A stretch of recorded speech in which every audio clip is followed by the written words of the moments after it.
Stalag Luft III, constructed between 1942 and 1944 near Saigon, just 145 kilometers southeast of Berlin. This camp was no ordinary prison. It held over 10,000 Allied airmen in conditions that, despite small comforts like a library and even a swimming pool, could never quiet their yearning for freedom. Behind the facade of routine life lay a daring plan, a secret underground tunnel that defied the odds.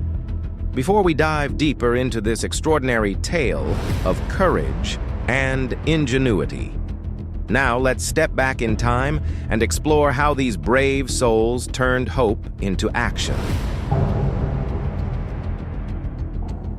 For the men inside Stalag Luft III, escape wasn't just about running away. It was about defying the enemy, reclaiming dignity, and returning to the fight.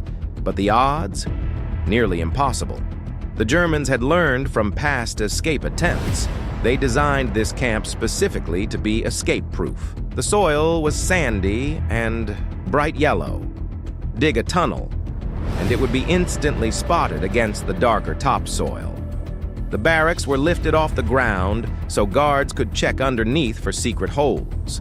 There were microphones planted underground to detect any unusual digging sounds. And if that wasn't enough, the watchtowers, floodlights, and armed patrols ensured that even the thought of escape felt like a suicide mission. Yet, the prisoners refused to accept their fate. They had a plan, one so ambitious, so audacious that even thinking about it seemed insane. Not just one tunnel, but three tunnels, named Tom, Dick, and Harry. If one was discovered, they had backups. But how do you dig a tunnel 30 feet deep, stretching over 300 feet long, without being caught? How do you hide tons of excavated soil? And how do you build an underground railway system with bed slats and stolen rope right under the noses of armed guards? This wasn't just an escape. It was an engineering marvel, a psychological game, and above all, a battle of wits. It started with a bold idea: 3 tunnels. Tom, Dick, and Harry. The logic? If the Germans discovered one, the others could still be used. But digging under the most secure POW camp in Nazi Germany was no small feat. The entrance had to be invisible.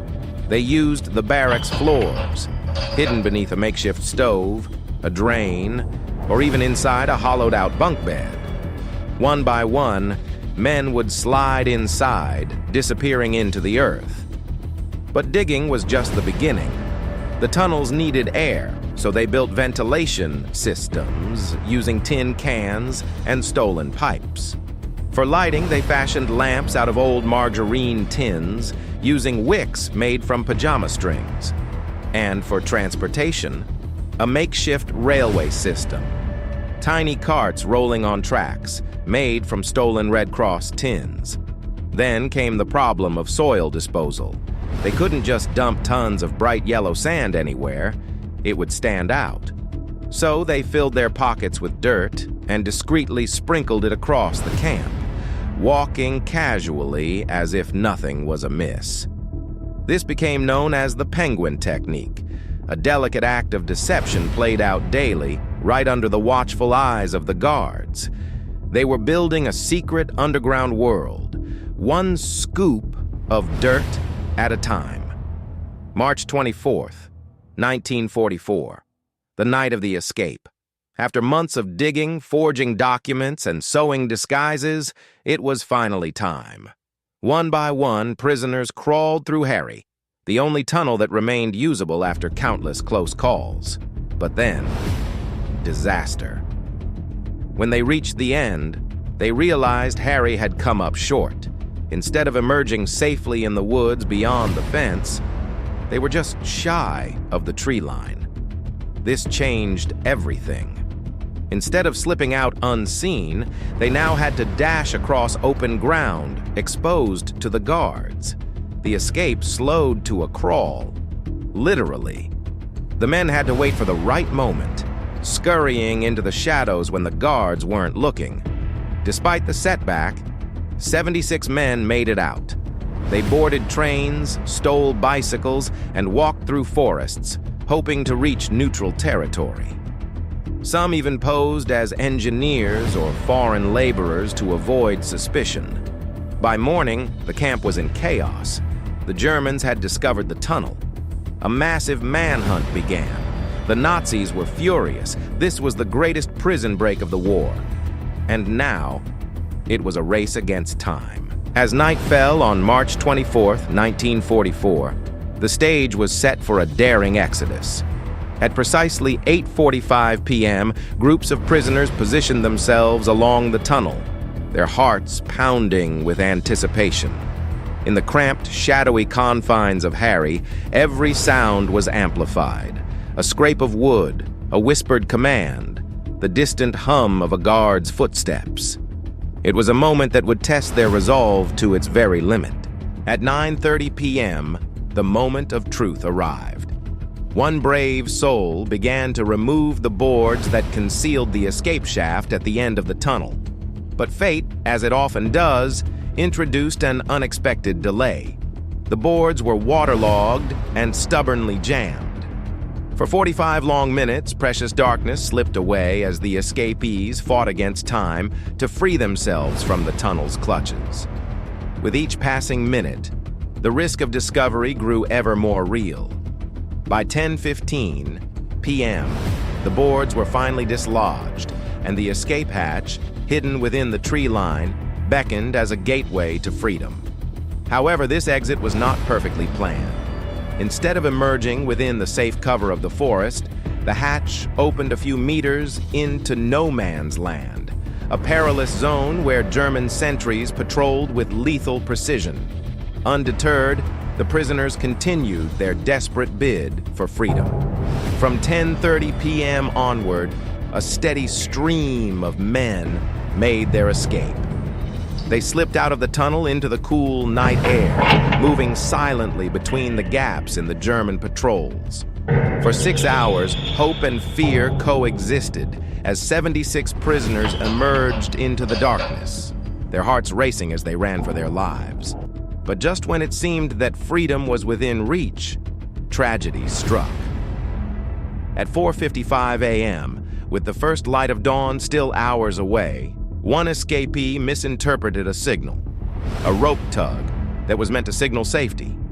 Instead, he emerged directly in front of a patrolling guard. In that split second, a shot rang out, and the dream of freedom was shattered. The escape had been compromised. A nationwide manhunt ensued, and nearly every man who had tasted freedom that night would soon find himself recaptured or, in many cases, facing a grim fate.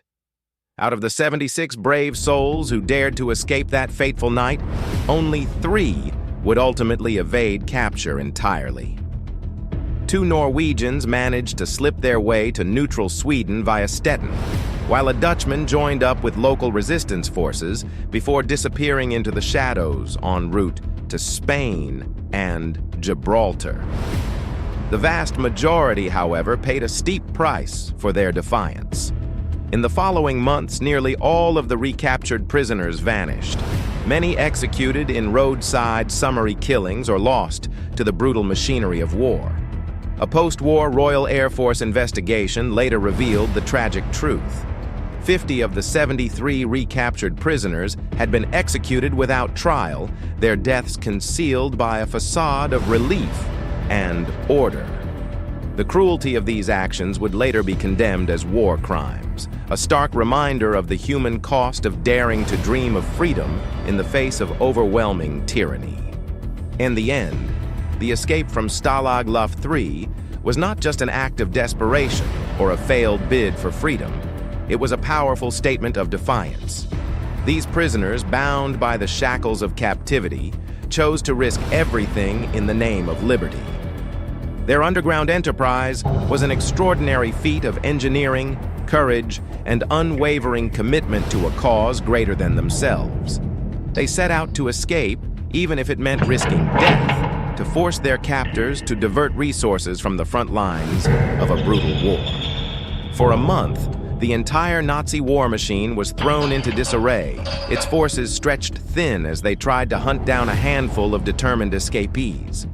In doing so, these men not only challenged their oppressors, but also struck a blow for the very idea of freedom, an idea that, despite its cost, would one day help bring about the end of tyranny. While the escape may have been marked by tragedy and loss, it also stands as a testament to the indomitable human spirit. The story of Stalag Luft III reminds us that even in our darkest moments, the desire to break free can light the way toward hope. And although most of those who ventured into the tunnel did not taste true freedom, their legacy lives on. A legacy of courage, ingenuity, and the unyielding belief that liberty is worth every sacrifice. If you enjoyed this journey into one of history's most daring escapes, please like, subscribe, and hit the bell for more untold stories from the past.